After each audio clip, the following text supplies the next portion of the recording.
Okay, I'd like to talk a little bit more now about the video capabilities of the device. The PIX 240 has both HD-SDI inputs and outputs on BNC, rugged BNC gold-plated connectors, and HDMI in and out connectors. The PIX 220, its sibling, only has the HDMI in and out.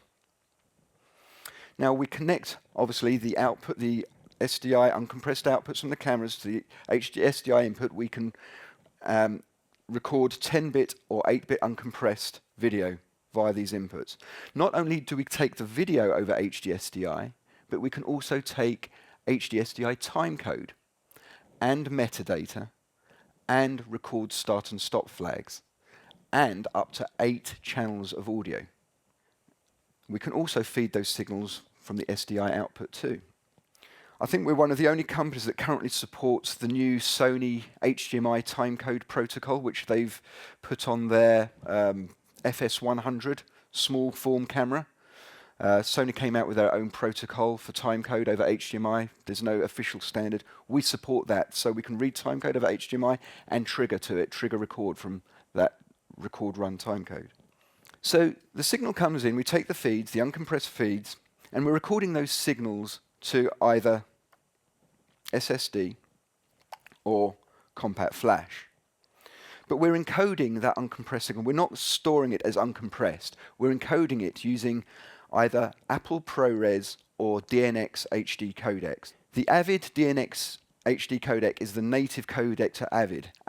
That codec is optimized for Avid, and so it's very efficient to edit and render and add effects to.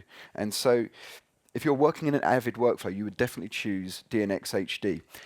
By recording as DNX HD into the QuickTime file, you don't need to have to go through a process of transcode because it's already in the native format of Avid.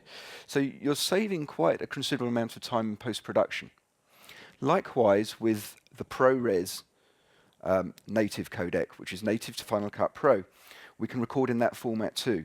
Now DNX HD, we provide the 4 nominal rates, which are 220 megabit per second 10-bit, 220 megabit 8-bit, 145 megabit per second, and 36 megabits per second. Now, don't assume that that's the only 4 rates we do. The PIX will automatically adjust its recording rate depending on the frame resolution of the signal coming in.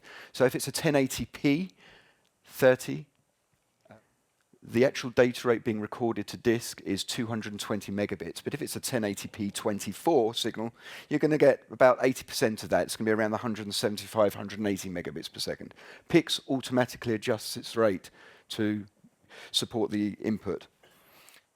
ProRes is actually a variable bitrate codec, so it's a bit less predictable, but the nominal rates are HQ. That's the highest quality ProRes rate, and that's around 220 megabits per second. And then we have ProRes 422, which is around 145 megabits per second. And then you go all the way, you go through LT, which is about 100 megabits per second, down to ProRes Proxy, which is 36 megabits per second. So you have all the ranges of codecs to suit different applications. These are, as we said, are edit-ready codecs, so you can literally just drag or import the files directly into Final Cut Pro or Avid or even Premiere Pro, which supports both of these codecs, provided you have the right plugins, and you're ready to edit straight away, no transcode. Now, as I've said, we record in QuickTime file format, which is the most widely supported file wrapper for video in the industry. We decided to support that rather than MXF. MXF is it's a bit of a can of worms because although it's supposed to be a standard, there are 9 different versions of MXF, and you might say you support MXF, but it still might not be compatible with another system. But QuickTime files, you pretty much guaranteed will open up on a PC or a Mac.